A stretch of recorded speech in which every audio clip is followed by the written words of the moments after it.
Hello, everybody. Welcome. Your Saltwater Guide, Captain Dave Hansen with Michael Folks, and we are live on the Royal Star with Captain Tim Ekstrom. Check this shit. Check this out. All right, am I back? You are back. Just in time. Woo! Heck yeah. Boy, we got it going on here. We're fishing on one of these offshore banks in between Bottrell and Mag Bay, and boy, it's been just sensational fishing here this morning, in particular for yellowtail. We're still waiting for these. There was some tuna around here. Reports had it a couple days past and yesterday, but regardless, the yellowtail fishing right now is just epic. I'm gonna walk back on the aft deck and see what the guys are doing back there. What do you think, Michael? Pretty cool, huh? Amazing. It's so cool, Tim. Let's give it a try. I'm hoping the signal stays strong up here in the top deck. You guys tell me if we got a good image. Here we go. It's looking good. What do you think, boys? Fighting. Yeah, you guys are live. Podcast here. Oh yeah, very nice. Those are regulation grade. Yeah, we got. Let's see. What do we have? That's a nice one right there. Let's go, boys. You need the gap in the corner. There you go. That's just there's a little break in the action. We only have 5 or 6 going here now. There we go. Oh, nice my. fish. Look at that yellow. That a boy. Oh yeah, it's been such just epic fishing, and we always talk. I mean, we could go into this in any kind of detail you guys want, but we always talk about the the last time we were on, we were talking about the RSW and how it's just improved the quality of the experience overall, the catches. This fish, this yellowtail, of all the fish we catch, I'm not kidding you. There's another one coming over. Of all the fish we catch, it was the biggest transformation. Yellowtail used to be kind of a second-class citizen. You throw them in the brine, and it's like, oh, they're good smoked, But now, every fish, the guys, they spike them, they bleed them, and they put them down in that refrigerated seawater quickly. And I can't tell, it is an unbelievable product, as good as it gets. Just delicate, light, flavor, the whole thing. It's everything you'd want in a fish. Cheeks stay good and everything. Guys are doing some releasing in between. It's a nice mix, We've got every once in a while somebody gets a 30-40 pounder. There's 18 to 25 pounders. There's little guys mixed in. You got to weed through. Like there's one right there. We're gonna let him go. But boy, it's action packed. This has been going on since we got here at about 9 o'clock. Timmy, are those coming off a patty or just on a high spot? No. We're anchored on a shallow right now, and it's actually, it's a good thing because the weather's a little. It's better now. The current's running down strong. But here we go. There's Jackson gaffing one in the corner. But it's actually really a nice ride on the anchor for what the weather condition is. There you go. We'll wrap up in the corner. Another one right in the middle of the stern, boys. We got them coming on at all sides here. Oh, nice tuna. Check that one out. There we go, beautiful. boys. Yeah. Oh, here we go. Watch this one. Nice tuna. Yes, sir. All right. They're here. Confirmed. I knew I saw one boil earlier. A beautiful fish. Nice 50-pound yellowfin tuna. Just in time for the live show. Right? That's actually, we've been waiting for him to show up. We saw one spot of him chipping going by, but that's the first one we actually caught. Nice job, Don. That a boy.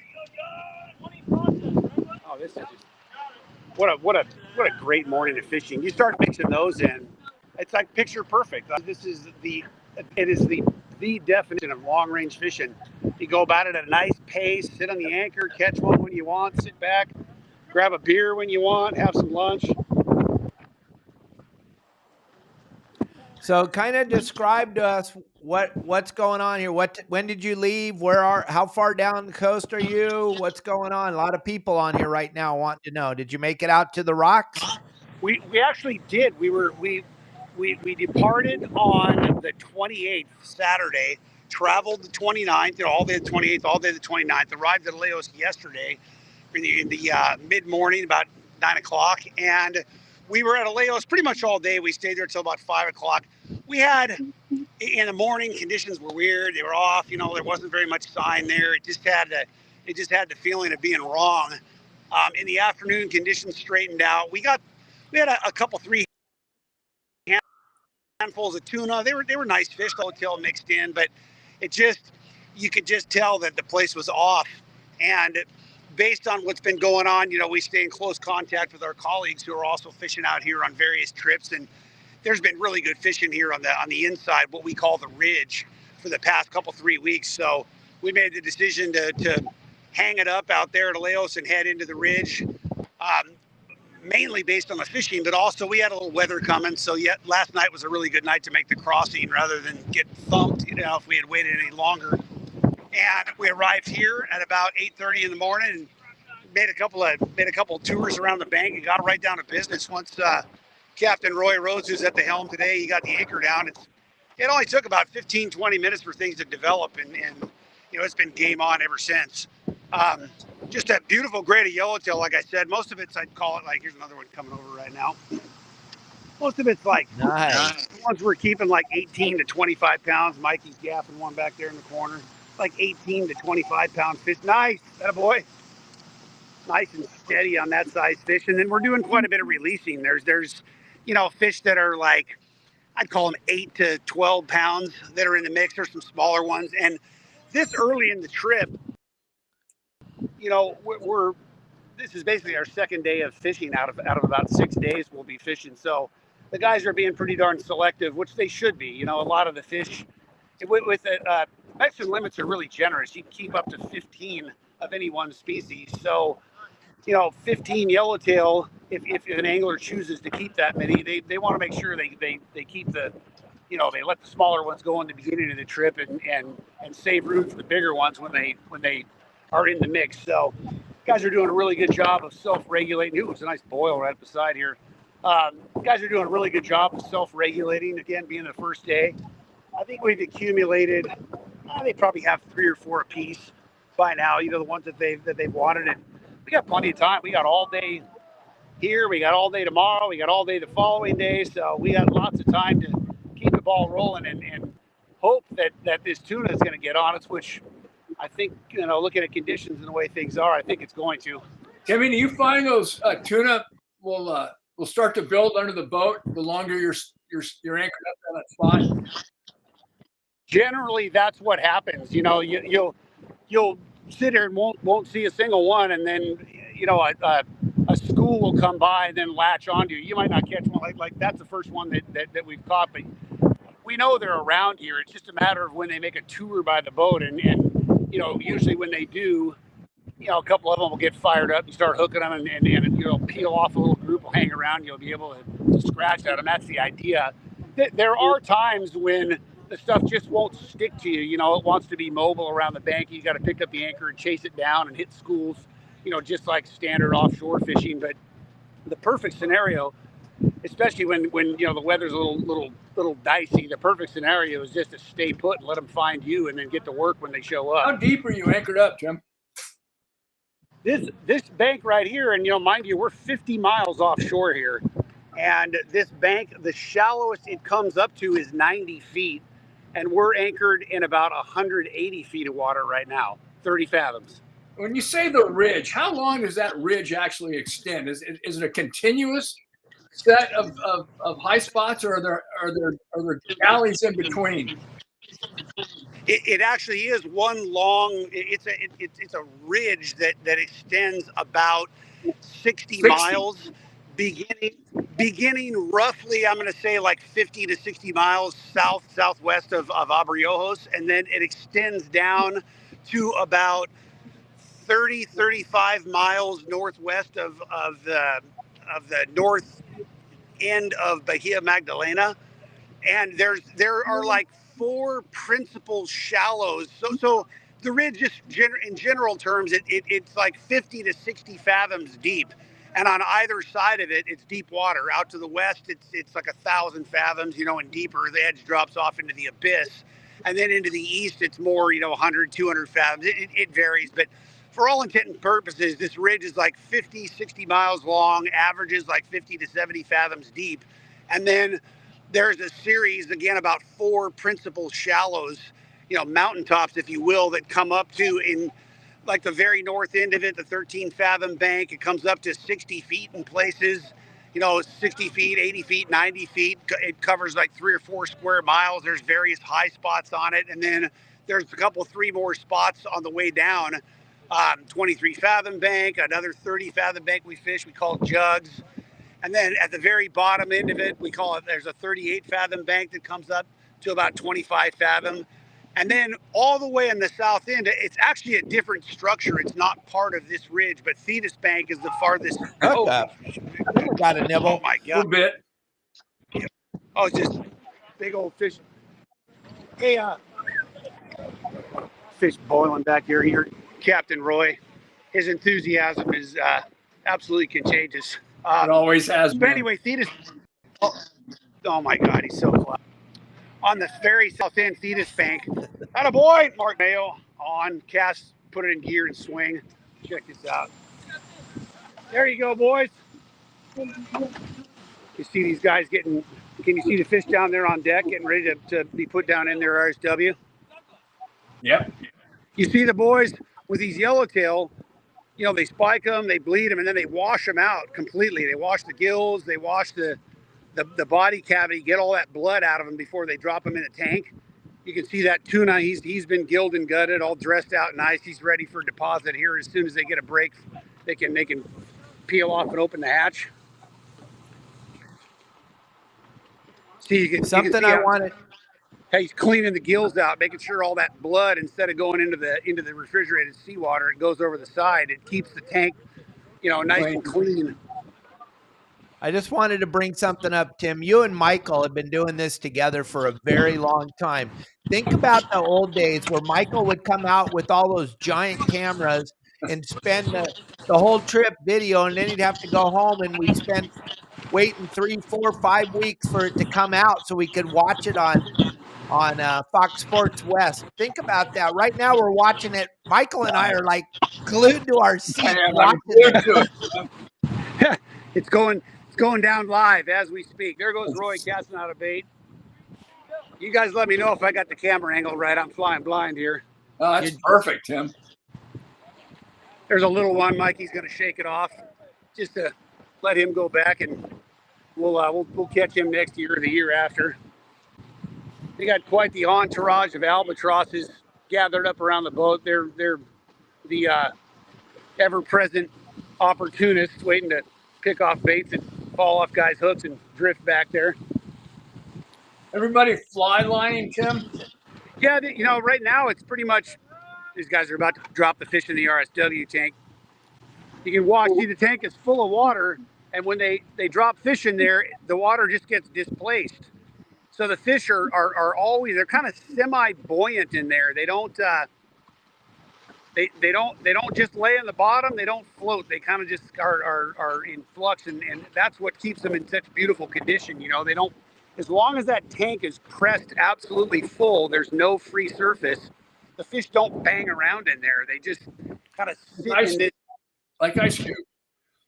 Yeah, exactly. Like if you put ice cubes in a glass, how they'll just kind of move around. If you tilt the glass side to side, it's almost a gyro like effect. You know what I mean? The ice won't move, but the glass will. So it's one of the huge advantages that we have. The size of our tanks is just ideal for doing exactly that. It's still hot and heavy, man. Everybody casting out and getting bites. Anyway, going back to Dave, yeah, isn't that amazing? Like here we can sit and broadcast. Oh, it's unbelievable. It's so cool. Thanks to Star. Instant bite. Attaboy. That's so great. Did Roy get a bite? Roy is everywhere at once right now. Because I'm up here. I'm the cameraman and the narrator. We're a man short on deck, so it's hot and heavy. There goes Duke, my son, gaffing one. There you go, Duke. Woo! That a boy, nice with Mark Mayo. Very nice. That's a 30-pound yellowtail, isn't it? Beautiful. Hey, Cubby, Yeah, I'll send you a beauty. text message, tell you exactly where they are. I don't think Tim wants to let it. So I'll text you, Cubby. You know right where they are, though. There we go. Nice one coming on the Hey, other Tim, side. I'm curious, how wide is that bank, that 60-mile long bank? How wide is that? How big of a target area do you have when you're trying to set up a spot like this? So there's places there's places where, you know, it's like 10, 12 miles wide, but the shallows themselves, like, really? For example, where we are on the like, we're kind of smack in the middle, and this bank at its widest, and I'll call it the mountaintop, you know, the shallow itself is about 4 miles long, and it's about a half a mile wide. So, Jeez. and there's like 4 or 5 main shallows that come up, like on the north end of it, it comes up to 25 fathom. In the middle, First call for lunch. First call for lunch in the galley. First lunch call from the chefs. Make sure these guys have plenty of energy for afternoon.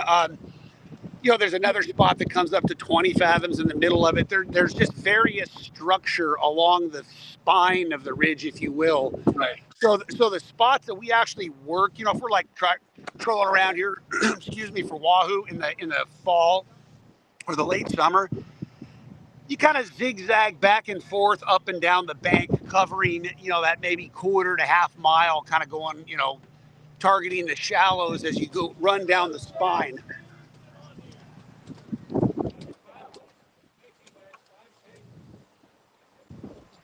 Sure, we get some. Boy, this is nice sized fish these guys are catching now. We had a lot more. It's like these bigger fish finally showed up and pushed the smaller ones out of the way. It was about 2 to 1, small one to big ones earlier. Now it's the other way around. It's about 2 or 3 big ones to every small one. They all know they're on Dave's show. Oh, that's exactly what happened.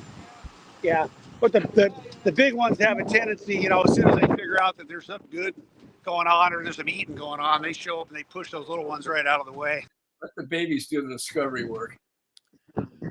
So Tim, when I was first coming down there, I would dream about this in my head and think it's got to be like the Sierra Nevadas under the water there, right? It's like going up to Mammoth, and then you got the 9, that's Mount Whitney, and then you got the other spots that are all the little high spot peaks in the Sierras, kind of how that bank runs, right? That's exactly what it's like. Yeah. Attaboy, Russ. Oh, another biter back there. That's exactly what it is. I mean, you just picture that mountain range, and, you know, and there's various peaks and valleys, and you know, there's fish all over this thing. You know, they transit between the spots. I mean, there's plenty of times, especially the offshore fish, the tuna, wahoo, marlin. We've released a couple marlin here today. 67-degree green water, we're releasing marlin. So cool. Love it.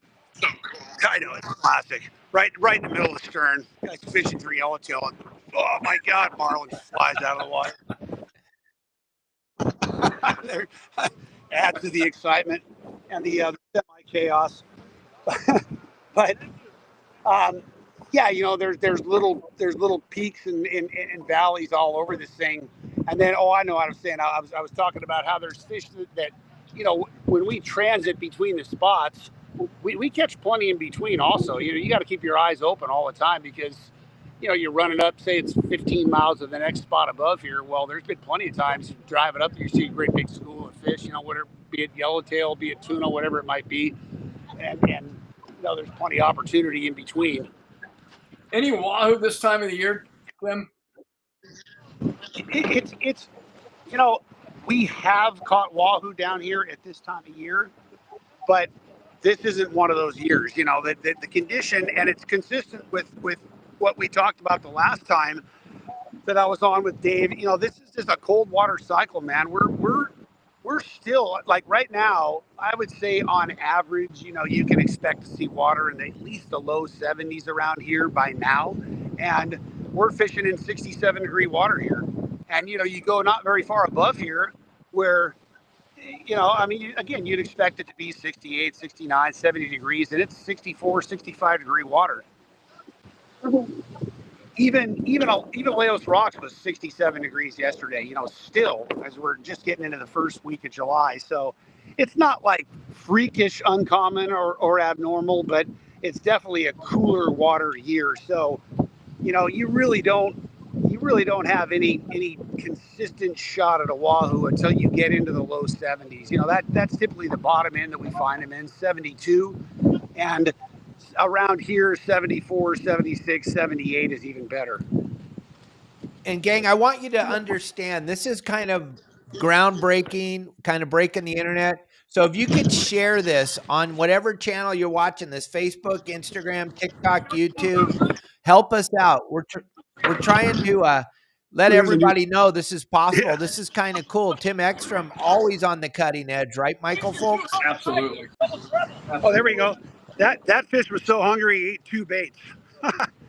Now you guys gotta roll the dice or pick a number and decide who gets it. That's great. 2 goldfish. There's a nice one there. Check it out. You gonna let that one go, Roy?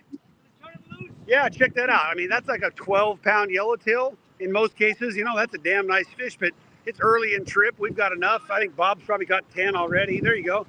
Nice one going back over the side for somebody else or future generations. Yes, sir. Yeah, I would say, you know, we're probably even, you know, again, this early in the trip, we're probably letting half of what we catch go at this point, just because, you know, why not? Stretches out the trip, gives everybody a chance to yank and crank a bit and weed through and keep the best of the best. Another new biter there. Attaboy, John. Captain Roy Rose on the cast. Let's see it happen. Come on now. And something that I never had seen before until I went down there the very first time back in the early 90s, catching tuna on the anchor. It's hard for a lot of us from Southern California to wrap our head around that, gang. He's anchored up, catching tuna and yellowtail wide open. It is catching. I mean, I love catching tuna no matter what, but we love catching them on the anchor. It's so nice. You just sit there and leisurely. There's another nice one right there. Duke's gonna let go. Now, what would dictate putting a bait out on the kite? Is there too much yellow there right now? Oh yeah, there you go. Adios, muchacho. Yeah, you'd get mobbed by yellowtail, and you know we will fish that kite for smaller fish, if you will. You know, call 30, 40, 50 feet. We will if it requires it, but this fish that's been around here, when it gets on you, it bites. You know, like you don't need to kite fish. You cast out a fly line bait and you'll get one if you fish it well. So it's a little labor intensive, if you will, for this fishing right now, not needed. But we do a lot of kite fishing when we're sitting on the anchor, a lot. Oh, there you go. That one Roy just cast, got a bite. Oh yeah, there you go. Yeah, between you and Roy Rose, you're going to have a rough time finding anybody in the fleet that's caught more fish on a kite. Yeah. You know, Roy and I were talking about it yesterday, and full credit to John Lincolns and Tony Garza, who were the original. John Lincolns is the guy who brought the kite on Royal Polaris back in, I want to say it was 1990, 1991. I was working on there, and that's it. I was the one, John and I, who got that thing rigged up and deployed it and figured it out. And when Roy and I were just talking about it yesterday or the day before on the way down, like, you want to talk about some rigging fits, trying to figure that damn thing out, how to use it. But boy, once we got that, I'll never forget it. We were sitting at the northeast end of Clarion Island. We finally got that thing out there. We put a salami out. We figured it out. And I mean, it didn't take 10 seconds. Boom! This big tuna comes up, blows out on it. And I mean, it was one of those, like, we looked at each other and you just knew it. It's like, oh my God, the world as we know it has changed. Like, holy smokes. I mean, you could just see the presentation, like the whole thing opened up in your mind, the potential for it. And you know, look at where it is now. But that is true. Like 100%. You know, I know they fished plenty of them on the East Coast over the years and back in Avalon in the early 1900s. But as far as our fishery, you know, Southern California style fishing, you know, long range and local fishing, credit again goes to John Lincoln. He was the one who brought that thing out, but he and I rigged that thing up. And the next trip, of course, I was like, hey man, we're like, this isn't going to be a one and done kind of thing. Nice fish coming over right now. Yeah, it's not going to be a one. There you go. Nice, John. Nice 25-pound yellowtail, 28-pound yellowtail. It's a beauty.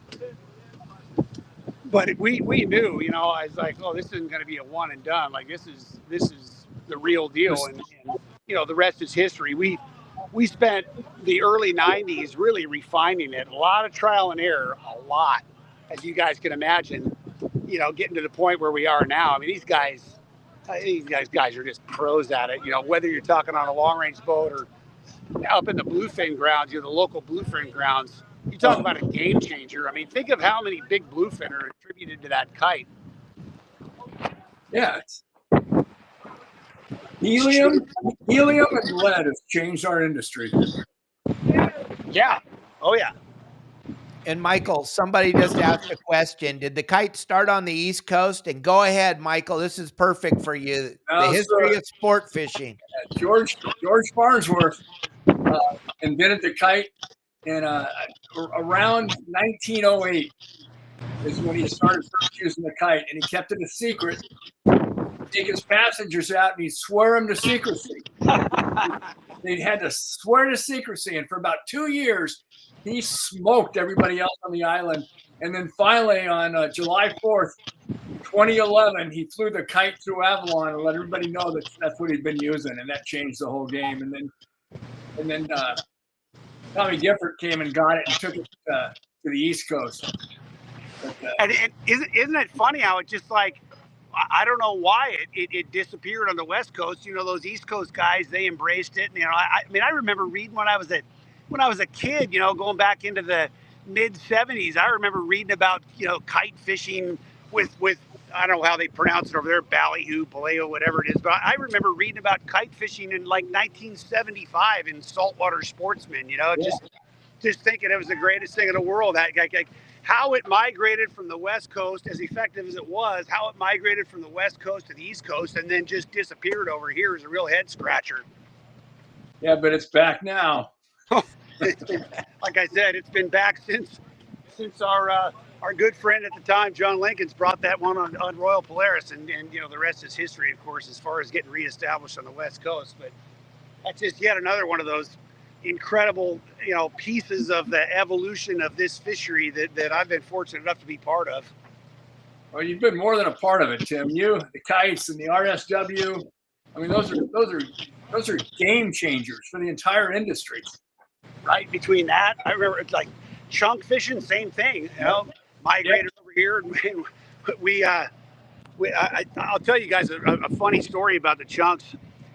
We were sitting, of all places, we were sitting at a Laos bank. And this was like in 1989 or 1990. I was again working on Royal Polaris. I was one of the crew members on there, chief, and we're sitting at a Laos bank where we were catching these, you know, like 40 to 60 pound tuna. It was really good fishing. There were a few bigger ones mixed in, but it was we were drifting along. It was beautiful, calm weather, and we were filleting a couple for dinner. And you know, it's kind of, we were finishing out a drift. There were just a couple fish hooked. Anyway, that guy filleting the fish, I remember his lever shiitake. You know, he's like chucking the, you know, the little tidbits and the red meat and shit and stuff over the side. Excuse me. And I hear a guy go, "Holy Christ, look at that big tuna," you know, and look over the side, and here's this 250 pounder swimming around like a carp, just eating. Yeah, just having a time of his life, just swimming around eating these pieces. And we got like, it was like, you know, 5, 6, 8 different anglers and crew walked over and looked, and were like, "Oh my God, look at that thing. It's like a trained dog," you know, and it took about a full minute of watching it before somebody goes, "Hey, maybe we ought to put a hook in one." and we did, and of course hooked it instantaneously. Oh, geez. But it gets better. It gets better. We hooked the thing instantly. Guy gets smoked, you know, rips him. I think his gear was too light, whatever it was. Guy gets smoked, breaks it off. Oh, you know, damn, we lost this great big one. So fast forward like 10 minutes later, oh my God, he's back. I'm not kidding you. There's a string hanging out of his mouth. Same fish. Yeah, he still had the line hanging out of his mouth. And he's swimming around like a goldfish again, right under the chunk, or right under where they're throwing that stuff in the water. And we hooked him again. Same thing. Had him on for about 5 minutes. He got away again. A second time. You know, party's over. Get out the big gear. Third time, he came back again. I swear to God. Yeah, he came back again. It took a little longer. I think he got his feelings hurt the second time because it took a little longer. About a half an hour later, there he was again. We hooked him a third time, and you know, unbelievably enough, we lost him again. But boy, I mean, that's another one of those, like, literally that experience, that moment, that changed the whole world. We started fishing chunks full speed after that. We were on our way down on a long trip, and we started chunking at the islands. We used to fish, you know, there were at the time there were these West Coast or these East Coast guys who used to tell us, oh, you got to try chunking, you know, you got to do the chunking. And we'd scoff at them, you know, oh, we use live bait over here, you know, that's no good. And from that point on, though, we started chunking, and I mean, you know, same thing. It was like, I remember that trip. We got 2 or 3 great big ones. We hooked on it, and you know, from that point forward, obviously chunking has been part of our arsenal. That I don't know how many big ones have been attributed to the chunk, like hundreds of fish over 200 pounds, no doubt. So, you know, just one of those. I don't know how I got sidetracked on that story, but it was entertaining anyway. That's a great story. Are you kidding me? I love that, Tim. Yeah. Are they still biting? Oh yeah, yeah. Here we go. There's a little. We've lost. We call this losing horsepower here. You know, the guys they've been yanking and cranking on these things since 9 o'clock this morning. So, oh, there goes Bruce. He just got a bite. They've been yanking and cranking on these things since 9 o'clock, and I think the you know, the thought of that delicious gumbo that our chefs have prepared is have enticed them to take a break from the action. More fish going down in the RSW tank there. You see how quick the boys get them down? Like, oh yeah. Those fish, man, they do not sit around on deck. They don't bake in the sun. They don't, you know, they don't dry out. I mean, the quality, maintaining that quality. Oh, there's another biter right there. Hugo. Yeah, maintaining that quality is just absolutely foremost. And the boys are, you know, they're dedicated. My son is taking a break from the action to try one of his new JRI surface jigs. All right, let's see Duke get a bite. I see it, Duke. You're live, man. You better make it happen. These things have been hot, man. I'm telling you. The guys gave us a couple of handfuls of these jigs, and man, they've been on fire. Both here and at Aleos. Yesterday, they were getting them at Aleos too.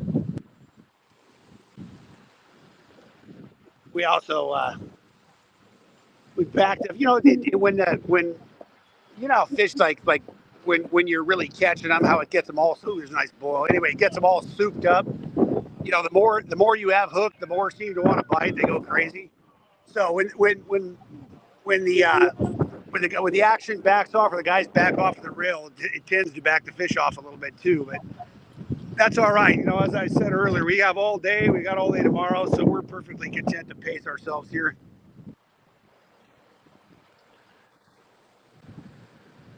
Tim, you're not doing any chunking or doing any chumming right now, right? Yeah, here we're not. You know, we really don't need to. There's enough bait going over the side. The ones that come off everybody's hooks and, you know, just general stuff going in the water. And we're close enough to this shallow that the fish they're just swimming around here anyway, that they're coming by and doing their thing. But I'm sure if we picked up the pace and started putting more of that over the side, that they would, you know, they'd start getting it on. It definitely fires them up.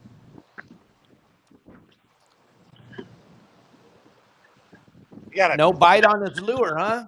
Oh no, that's 2 in a row. 2 in a row. Man, he tried to. That was his moment. That was his opportunity. That was it. Yes, time in the spotlight. Come on, man. He's going for a throw. Oh man, I'm glad I wasn't filming that. He's got a giant backlash. Nice, Duke. Perfect. I saved him. Saved him the humiliation. Where's Roy? Eating lunch? Oh no, Roy's back there in the back deck. There he is. He's helping somebody out. He's I think he was eating lunch in there. Guys are okay. There he is. Oh yeah. He's getting ready to sling one on board. Another nice one. Pretty hard to spot. It's a really nice pace right He's ready in the other corner, John. Nice one, too. Oh, that one came on. Roy, look, he's everywhere at once. One corner to the next. Yeah, he is. Look at that fish. That's a nice one. Oh, baby. Check that one out. Yeah, baby. Woo! Very nice. That's a slug. What, John? All the way from Hawaii? Yeah. That's a good one. Man, 30-pound yellowtail right there. Heck yeah. Close to 30. Beautiful fish. Yeah. Like I said, it's a nice steady pace. I can take a break, like I said, go have lunch, go grab a beer, hang out for a minute, rest their muscle, and walk out. And with a well-presented bait, they can get another bite almost right away. There's another one we just hooked almost instantly in the other corner. Oh yeah, 2 in a row right away. These things are just latched onto us. Back to the not needing to supplement with any kind of other bait going over the side. They're just swimming around us now. We've turned into the new high spot. Exactly. You are their patty. It's exactly what it is. Exactly. And there's so much fish in this bank right now. This new little dog packs swim by. They're just swimming up and down this ridge, just doing their thing, and they hear the action, or they smell it, sense it, whatever. They drop by for a look and join the party. Hey, Tim, because of the way you're able to explain everything, can you explain to everybody that's watching why this cold water year is so important to our fishery, how it revitalizes everything, and why fishing's so bitching right now because of the cold water? Can you talk about that for a minute? Another beauty right there. Yeah. Oh, I mean, probably the most perfect example of this cold water cycle. It really starts with this. It generates this incredible upwelling, just bringing all that nutrient-rich water that's down below the surface. The mixed layer. It brings it up to the surface and provides incredible forage for all the smaller part, or the fish that are on the I want to say the lower end of the food chain. All the forage fish, and so the forage fish follow. The perfect example I was going to give are these anchovies. Between this year and last year, this year again, last year was incredible. This year again, we're down here basically 550 miles southeast of San Diego now.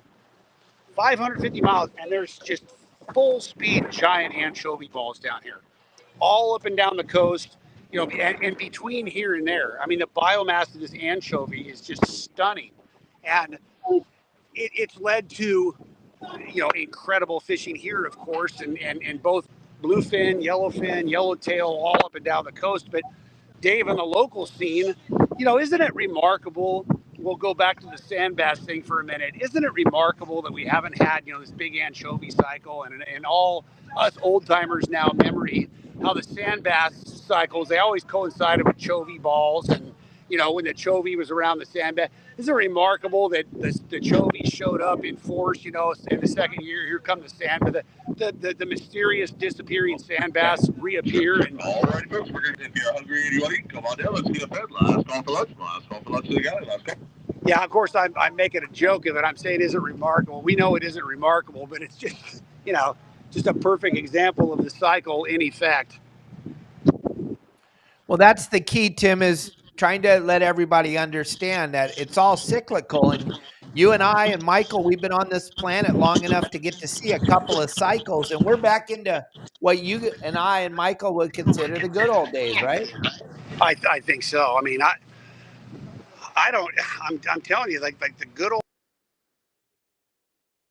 days that I knew, going back when I was a kid, hardly ever caught anything. You know what I mean? Like we never saw fishing that's even, on a scale of 1 to 10, it was like a -2 compared to the fishing that we've seen in the last 10, 15 years. But in particular, I remember telling you, Dave, the last time I was on with you, or from the house, that last year, that is the best by far. Now I've been long range fishing. Made my first trip on Royal Polaris in 1987, so I've been long range fishing. What is that? 38 years now, and That was the best yellowfin tuna year I have ever seen, and nothing else is even close. Nothing even compared. You know, if you would have told me 25 years ago that the best yellowfin tuna year I was ever going to see was 25 years in the future, you know, nobody would have bought it. You know, they would have said you're ready to be institutionalized. You know, there's no way that's possible, especially if you buy into the narrative that, you know, everything is doom and gloom, yada yada. But I mean, it's just it's an example of number one, how incredibly fortunate we are to be living in these times, but also, you know, there's been really effective fisheries management in this part of the ocean, and this ocean in the Eastern Pacific is the most productive and biodiverse, but in particular for us, you know, most productive fishing for, you know, apex game fish, be it tuna, be it yellowtail, be it, you know, sea bass, be it marlin, whatever, you know, go down the list, or auto marlin, go down the list. I think it's inarguably the most productive ocean on the planet. Yeah, well, I got a number that's going to blow you and Michael's mind right now. 2 days ago, a sport boat out of Santa Barbara had 100 legal halibut. Woo. Jesus. Whoa. That is something else. I never heard of that in my little time on this planet. 100 legal halibut on a sport boat. Unbelievable. I can tell you guys, it was 3 years ago.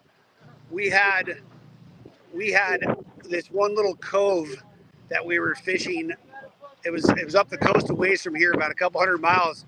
But we had 92 in a morning, most of which were 15 to 30 pounds. Oh, wow. We ran out of time. We had to go. I wanted to go for the 100, but I stretched it out long. But we had 92. I swear to God, Dave, Michael, we had a stop on halibut. You know, I driving along, and we were in shallow water. It was like 3-4 fathom. I said, okay, guys, you know, give it a try. As we're sliding forward. Yeah, everybody's screaming back there, and I was like, holy, what the hell is going on? I come back on the back deck, and there's probably 15 guys in the water, and everybody had one on. The boat's still sliding forward, like. I thought, oh man, we must have, like, a ball of yellowtail must have raided here, you know, like got on us and just wreaked havoc, you know. No, they were all halibut. We had like 15 on the slide. It was on the slide. the most unbelievable thing I've ever seen. The things must have been like, they must have been stacked like 4 or 5 deep on the bottom, right? As good as they were. It was just incredible. But God, 100 fish on a boat up there in the Channel Islands, that's just, man, how incredible. Were any of those fish coming up and boiling, or were they all getting caught? No, they were boiling. We were boiling. How were up boiling on the slide? Guys were catching them on the surface iron.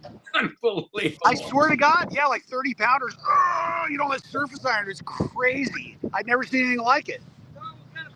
Yeah, that's what they were posting, Michael, 2 days ago. They were showing everybody that would bring up a halibut. There was 3 or 4 halibut following it. Both packs. It just must have been there's a new biter right there. The good old days. Look at this. We got. Well, that was 2 days ago. Yeah. Yeah, it's nice, and things have chilled out. Guys are coming back out from lunch now, and right away, it's right back in the saddle. We have 5 going again here. Yeah, so we'll, you know, I mean, this again, going back to this, is just like the most perfect scenario for long range fishing. You can actually just chill, just fish, enjoy the day. The weather's actually gotten a lot nicer here. Just enjoy the day, enjoy time in the water, enjoy fishing, you know, fishing for beautiful gray. There's a nice one right there. That a boy? Another nice dandy. Yeah, there you go. Another beauty. One thing I want to bring up to everybody, Michael, is you guys, Michael and I are sitting here on the edge of our seat watching what Tim's showing us, gang. We love that you're all watching, but you have no idea how bitching this is for Michael and I. This is so cool, Tim. And I hope you guys are understanding how wonderful this is of Tim to allow us on the boat with him. This is a special, special day, you guys. And, you know, this combined with the other couple times, I'm looking forward to doing this on a regular basis. This is, I have a great time. I have a great time doing this also. This is like, what an incredible opportunity. Look at these guys hamming it up down there, taking pictures. Love that. Oh yeah, and this is a regular group I was reading on your website, right? Yeah, the majority of these anglers, the core group has fished together on Royal Star since like they come every year at this time of the year, 8-day trip, since like 1998.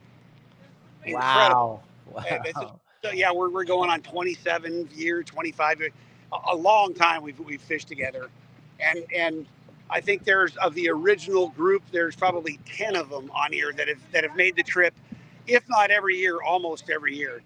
So I mean, it's like homecoming. We see, and we have a lot of groups like that. We're so fortunate.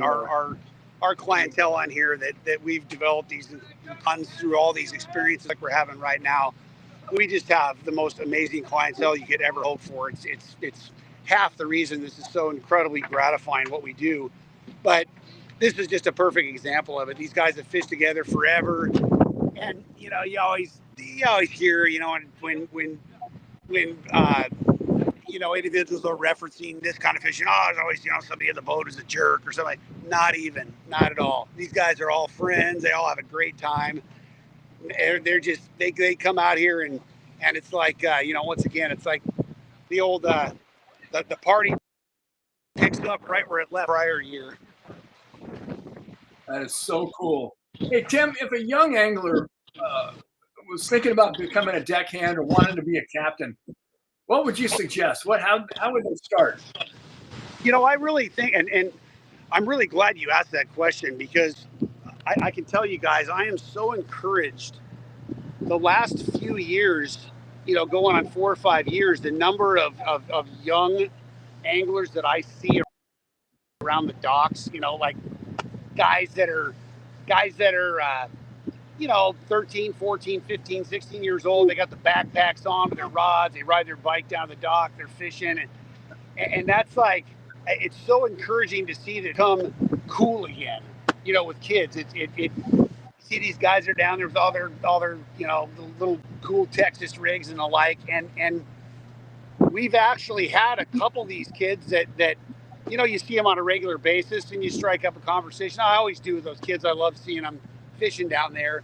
And the natural progression is really for these kids. Once they, I don't want to flub it, but I think they have to be 17 to work on the boat. I think that's right. Maybe you guys can correct me. But starting on a half-day boat, it's the perfect place to just learn the basic skills. Scooping bait, just the routine, cleaning the boat, and again, the basic skills that then, if and I know I can cite this from my own personal story, because this is exactly how I started. I started helping out and pinheading on the local boats up there at Seaforth, and then I worked my way up to when I was 16. I had the opportunity to join the crew on the Pacific Queen and started fishing offshore albacore. That led 4 years later to joining the crew of Royal Polaris, and the rest is history. But I really think for the young entry-level guys that want to get into fishing, and whether they want to do this as a career or they just want to supplement, be it their education in the summertime when they're not in school, however they want to go about it. It's such an incredible, this is an incredible source of let's say, information and how do I want to put it? It's an incredible source of lessons about life. Between like learning how to work with others, learning the value and the gratification of a hard day of work that you just get your living butt kicked, and you just you go right back at it again the next day, and working with people also, and how valuable that is, just learning how to navigate all the the different scenarios and in on the service side, the customer service, but also making sure that these individuals who are they're forking over their hard-earned dollars, or that they're getting the maximum value out of their experience in both catch and fish, as well as the personal interactions. I mean, I could just go on and on. It's a really cool thing for a young person to have in their repertoire. and it will serve them in any other career, serve them well in any other career they go into, because more than anything, you get on a crew on a boat that's run well, you learn how to work and you learn the value of work. You know what I'm saying? And the value of teamwork. Absolutely. Yeah, it doesn't work. It won't work on a boat without working together, without being part of a it's a cliche, but the fine oiled machine. I mean, that really is, that's how good experienced crews go about their business. Yeah, if you look at the show Michael and I did last week with Don Brockman, that's kind of what we were talking about. There. Sure looked like it. Yeah, that was on Don. That a boy. Tuna just blew out on his bait. Sorry, I interrupted you. No, it's okay. We want to be interrupted by a boil any day. No, it's a tuna for sure, no doubt. He's bit. He had a tuna blow out on his bait. I can see just by the tail bead on the rod that it's a tuna, and he got that last one.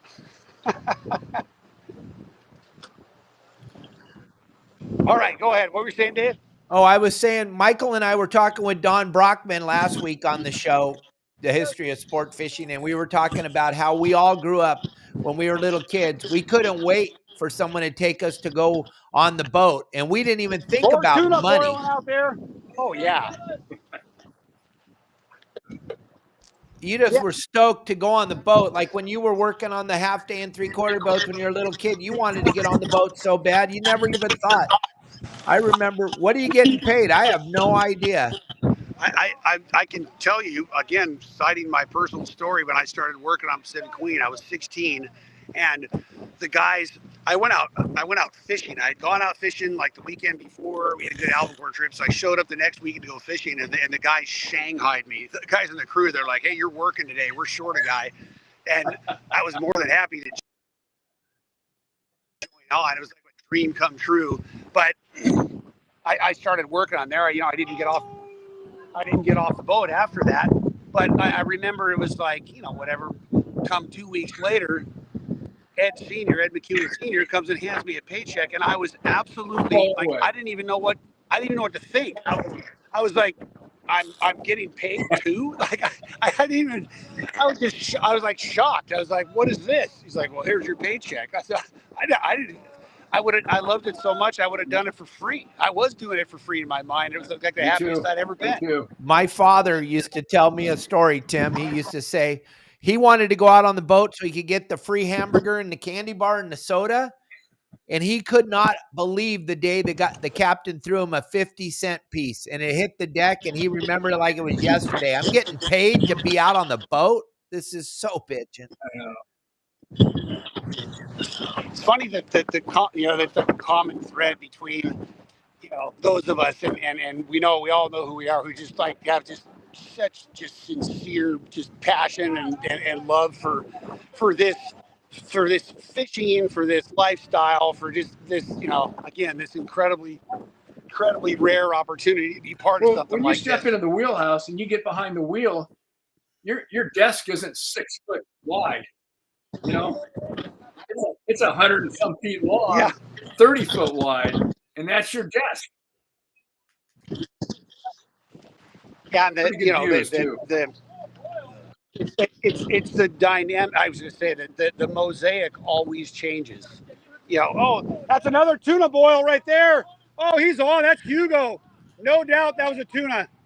They're on us now, boys. Did Don's come off? Don's pulled hook. Sad. That tuna's on it for sure. Let's watch somebody fly line a bait here and see him get bit. That one, that's a tuna for sure, Hugo. Oh yeah, he is. Hey, guys look up, they're like, how do you know? It's like, man, I've been looking at these damn things for my whole life. A tuna, the shape of the hole in the water, way different. Yeah, just the like the amount of water that's displaced, the amount of water that is actually projected. I mean, it's pretty. Every once in a great while, you'll see yellowtail really go crazy and go slash. But tuna, they'll throw a bunch of water in the air when they get after it. Very cool. I hear Roy. That's another Roy down there. Get a G. Right? Oh yeah. This guy that's casting right there, Dave, he's a phenomenal fisherman. If anybody's going to hook one, it'll be him. I was going to say, I don't see how he could not be throwing some bait there's after another those tuna boils. boil. You see that one, Jackson? Yep. That's what it looked like. Lucky angler. Come on, Roy, hook one. Right? Oh, that was on Robert's bait. Right. Oh, yeah, that a boy. I used to do the same thing that Roy's doing right there. Right now, that a boy. It's happening again. Yeah, man, they're hitting. Look at this. Where they're 5 or 6 guys. Same thing Roy's doing. Stand at the bait tank. And this, Just like right now, throw a half this is such a great example of beauty again of this style of fishing. We have 23 anglers on board this trip, right? So, it's a pretty good group of guys when you get them all back there. But look, I mean, look at the rail right now. Look at this. Midday, fish are hitting. You cast out a bait, you'll get one.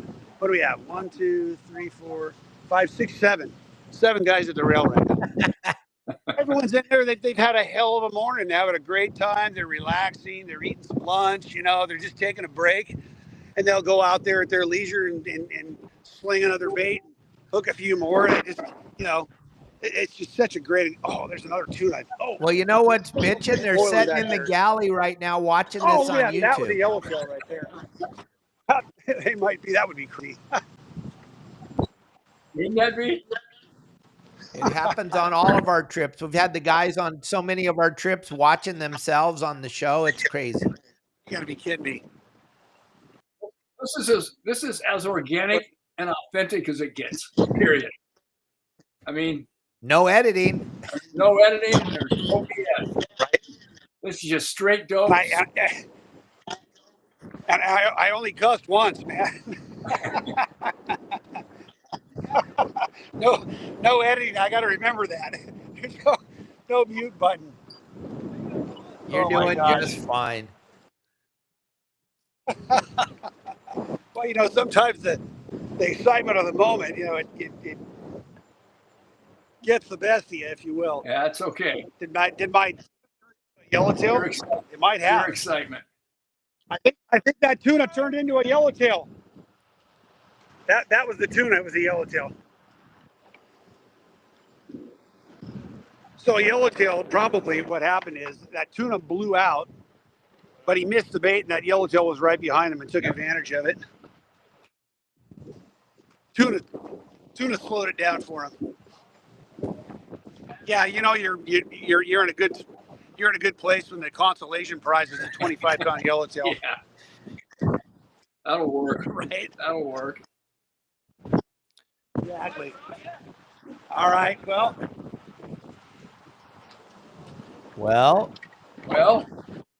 Keep it rolling, boys. Come on, Captain Roy, hook one for everybody before we go.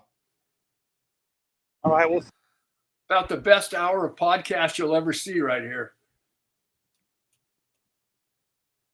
Captain Roy Rose, where's the hairdo? There it is. Right there in the corner. Right in the corner. Yep. You guys just see that? Yep. Did you guys see that? You see those yellowtail boiling right there? Uh-huh. Oh my God. Yes, we did. Right on the corner. That was epic. Oh, right now. Hook up. Look at the yellow's boiling back there. Captain Roy Rose. Right in the middle of it. That probably won't take very long. Gotta love it. Grab a bait, Roy. You see what Roy's doing there, there, Tim? Look at the fish right there. Yep. Uh-oh. Okay, Roy. 1, 2, 3. He's handed it to the angler. He's handed it to Jeff. And he's getting bit already. He's getting bit. Now these fish are just coming through in waves. It's just epic. Look at fish boiling back there. This is the most Dave perfect day. Farron from Deckhand Sports says hi, Tim. Oh, right on. Right on. I'm hoping we get a chance to fish together on a where we've been going back and forth trying to shoehorn them into our schedule. We've got such a busy schedule. It's hard to accommodate new charter groups right now. It's an incredibly it's an incredible quality. We call that having a quality problem, but trying to get him in on the schedule because he's just got an incredible group of guys that he fishes with. And he's an incredible guy himself, not to mention his products. I know we're carrying his bags down there at Fisherman's Processing. They are the bomb.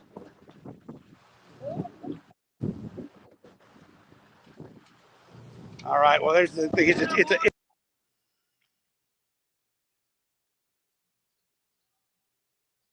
We lost you. Lost sound there, Tim. We lost your sound. Lost the sound. How about now? There you are. You're back. You're back. All right. I think I hit the mute button with my ear. Anyway, what do you think, guys? Should we? Been awesome, Tim. Thank you sign so off? much, man. Coming over the rail. Look at that tuna. Yep. Woo! There we go, boys. Nice. Yeah, Rod. Very nice tuna. There you go. That's the way to end it. Good Yep. job. Right? That was the one we were looking for. Perfect. All right, man. Well, I sure appreciate the opportunity to join the show, and I can't tell you how enthusiastic I am, and Roy is, and Brian is not here this trip. How enthusiastic we are, my son Duke, the whole crew, about doing this every chance we get. It's absolutely a pleasure to have you on, Tim.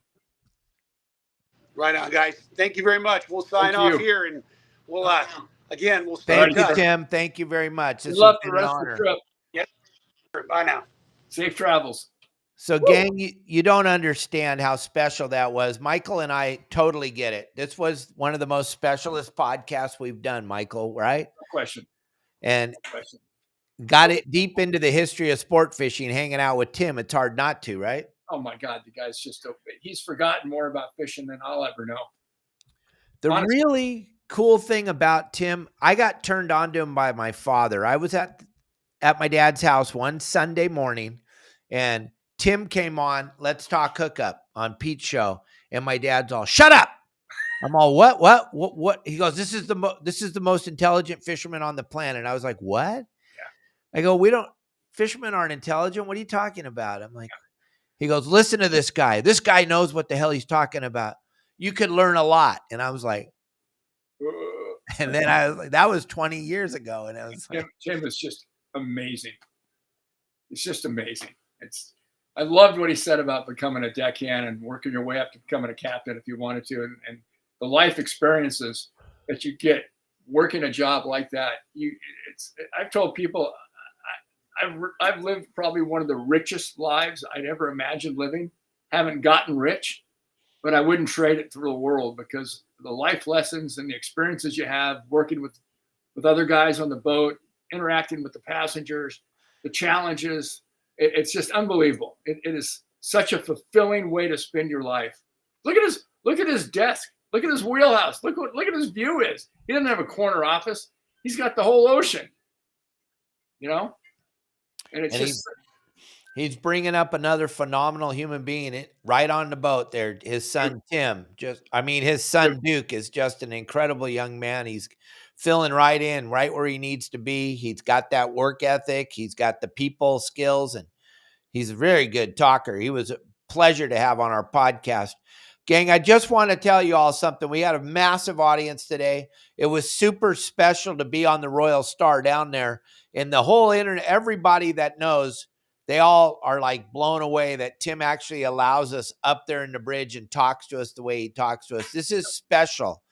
Michael Folks went with Tim many times, and it would take, just to get ready to go, would take days and days and days. Yeah. The prep, two full days to prep to go on a shoot with him. And you know what it took here? It took me to push the button. And it's so pure. I mean, there's no editing. There's no manipulation. This is straight up. And the reason I'm telling you all this, gang, is we can't do this. And I do this show every single day except Sundays. We cannot do this without our great sponsors. And Promar is a phenomenal sponsor. And thank you, Promar, for allowing us to do this. Deckhand Sports, same thing. Okuma, all the different sponsors that we have. But Promar, today was your day. And I talked to the guys at Promar and I said, gang, I'm going to have Tim Ekstrom on the show. I'm not going to throw the QR code up or show the commercial because this is special time with Tim. But gang, the new Akara jigs, the larger ones, are on the market today. They broke the market today. You can go on the website right now through the QR code, order the new Akara jigs. Those are the ones you saw me fishing up in Alaska that I couldn't get them to the bottom, Mike. A black rockfish would eat it every time, or a lingcod, or a yellow eye, or just, they can't stay off of the thing. So you want to check out that Akara jig, gang. And thank you, Promar, for allowing us to just stop and be with Tim for that whole hour. That was super special. So everybody at Promar, pat yourselves on the back. We just put together the most incredible podcast, and you guys need to share this with all your friends. Michael, kind of explain to everybody how special that really is. Brought to you commercial free, uninterrupted by Promar. I mean, it's oh, you said it. We're both sitting on the edge of our feet, sitting on the edge of our seat, watching and listening to Tim. I mean, in the middle of the day, we're in our office, we're doing our job, and all of a sudden it's like, oh my God, they're tuna boiling. I felt like I was there. Wanted to be there. And then going, come on, Roy, hook another one. Come on, Roy. And we could hear Roy in the background the whole time. You never don't hear Roy when he's on the boat. You know, what's so cool is that people talk about boats. I love to fish the Angler. I love to fish the Star, LP, whatever. It all comes down to the crew. And every boat that you've ever fished, the experience that you had on board that boat was because of the captain and the crew. So boats build reputations, but it's the captain and the crew that sustain those reputations and pass, like you said, pass the baton on to his son. You know, Duke's coming up right behind him. And, you know, I started when I was 9 years old, working on the half-day boat Westerner. Didn't get paid, didn't care about getting paid. I just got to go on the boat. And from the time I was 9 years old, when we moved to Southern California, I've been so blessed to be around this industry, and just honored to have someone like Tim jump on the show and spend an hour with us. Well, he's in the middle of his day job. Yeah. Yeah. And he just stopped everything. And all the people on the boat knew we were going live. That's the special thing about this live thing, Michael, is all those guys, they're going to go call their families tonight and say, hey, watch us. We were on YouTube for an hour today. Yep. All you have on a long range boat is the stories when you get home. Not anymore. Now we're doing this live thing with all these different guys, but Tim Ekstrom and Roy Rose have allowed us into the wheelhouse. I mean, we've been live with Mike on the Bluefin trips, and we've been live with Justin and all these other guys, but to be on an 8-day, last time me and you were with Tim, we were on a 16-day trip on the Hurricane Bank. I mean, just getting allowed in the wheelhouse. I mean, getting to see the inside workings of a long-range boat and what it takes to make that boat happen and what it takes to make that boat function. It's just, come on. Where else are you going to see something like that? You know, unedited. It's so cool. I love it. Right here at Your Saltwater Guide, you can find us on YouTube, Instagram, TikTok, Facebook, and Spotify, Apple, Megaphone, Threads, X, Rumble, wherever you find your social media, that's where you're going to find us, gang. And we are trying so hard to entertain you and bring you the best of the best. And, you know, my buddy Michael right here, you were the man when I was growing up, watching you put together the shows and living vicariously through you. My dad and I used to watch together Fox Sports West, yep. Inside Sport Fishing, and my dad used to say, Michael's making us relevant. And now we got an opportunity to carry on with what you were doing before. This is so special. And I love when I call you, like I called you up yesterday. I said, guess who's coming on the show? And you're like, Tim. Tim? And I said, yeah, but he's going to be on the boat live out on the water. You're like, no way. We're both so excited. We're like a couple little kids. Christmas Day today. From 1,000 miles away in the middle of the ocean. I mean, hello. It is so cool. It's pretty special, gang. So I hope you all got as much out of it as we did today, and share this with your friends and family, because we're changing the world right now. We are changing the world because of Starlink, if you think about it. And because of you guys, because of the audience. If you guys weren't there, this wouldn't work. So thanks for joining us. And check this out. Look forward to seeing you again next time, right here on Your Saltwater Guide with Captain Dave Hansen. Thank you, Mike.